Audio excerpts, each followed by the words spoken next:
magandang umaga sa ating lahat. Gusto ko po kayong encourage din sa umagang ito. Bigyan ko po kayo ng kaunting encouragement. Kasi po pagising ko po kaninang umaga, nakita ko na po yung pagkatapos kong nag-pray, nakita ko po yung mga updates kung saan yung mga kababayan natin ay mga dumadanas ng mga baha, lalong-lalo na sa area ng Bicol. So nakita ko po yung mga nagsasalumbitin sila doon sa tulay para lang makaligtas sila sa mataas na tubig. Tapos nakita ko yung may mga bangkay na nakalutang doon sa video nila na humihingi sila ng tulong. So talagang umano yung aking puso nang nakita ko sila. Tapos nalaman ko din na may dumadaan sa pagsubok, banggaan doon sa kapatid ko, sa parang naano yung puso ko po.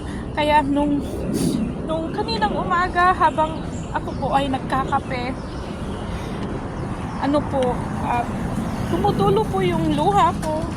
Kasi po kumakain po ako ng sandwich. Sabi ko, paano yung mga kababayan natin na wala silang makain, wala silang bahay, wala silang dahil nga wala silang matulugan dahil lampas na po yung kanilang baha doon. So talaga pong nandyan po yung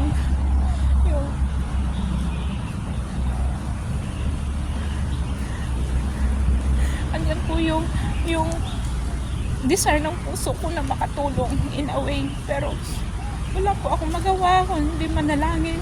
Sabi ko, napaluhod ako. Sabi ko, Lord, have mercy sa mga taong ito. Talagang hindi ko po napigilan yung aking sarili.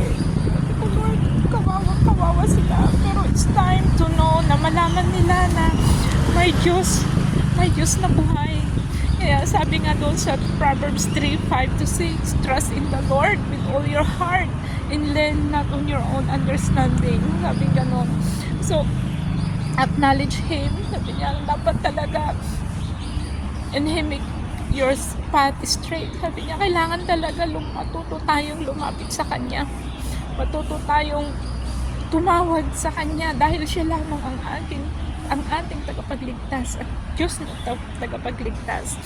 Kaya nga po, sa umagang ito, encouragement ko sa inyo na ano man yung pinagdadaanan nyo right now, hindi ko alam, pero alam ni Lord yan. So ngayong umaga, gusto ko lang po sa inyo na sabihin na alam ng Diyos kung ano yung nakakabuti sa iyo. Alam ng Diyos kung ano yung pinagdadaanan mo. Kaya ngayong oras na ito, tumawag ka lang sa Kanya. Call upon Him and you will be saved. So ito mga kaibigan, mga friends na manood niyo itong video na to, I pray na ikaw ay makaranas ng miracle na paghipon ng Diyos sa iyong buhay. Thank you and God bless everyone. Thank you. Kung may mga prayer request kayo, i-PM niyo po ako at pwede ko po kayong ipag-pray din po. Salamat po. God bless everyone. I'm praying for you, sino ka man. Alam ko na the Lord is good. Alam ko na papakinggan ni Lord yung ating mga panalangin. Alam ko na ang Diyos ay malapit sa mga taong tumatawag sa Kanya. Pag tumawag tayo sa Kanya, hindi Kanya itataboy, hindi Kanya pababayaan. Kaya ugaliin po nating tumawag sa Kanya. Ugaliin nating humingi ng tulong, humingi sa Kanya. At una sa lahat, gawin po natin na Siya po yung center ng ating buhay. Salamat po sa lahat. God bless everyone. Thank you for watching. God bless you all.